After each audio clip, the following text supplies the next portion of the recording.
উজান অভয়নগরে অবস্থিত নেতাজি ক্লাবে এক সাংবাদিক সম্মেলনের আয়োজন করা হয়। এদিন উপস্থিত ছিলেন সমাজকর্মী তপন রায়, জীবন চক্রবর্তী, সুভাষ দেববর্মা সহ অন্যান্যরা। সাংবাদিক সম্মেলনে বক্তব্য রাখতে গিয়ে তপন রায় জানান, কয়েকদিন আগে শারদীয় দুর্গাপুজোর চাঁদা সংগ্রহকে কেন্দ্র করে সামান্য বচসা সৃষ্টি হয়েছিল এবং তা পুলিশ পর্যন্ত করায়। তবে বর্তমানে উভয় পক্ষের মধ্যে সমস্যার সমাধান হয়েছে। আগামী দিনে নেতাজি ক্লাব চাঁদা নিয়ে কোনো ধরনের সমস্যা দেখা দেবে না বলে তিনি আশ্বাস দেন।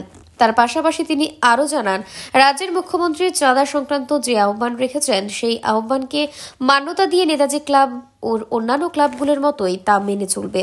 সেই জায়গাতে এত ছোট ছোট ইস্যু, সেগুলিকে আমরা যদি ইস্যু ধরি তাহলে কেউ কোনো পুজোই করতে পারবে না।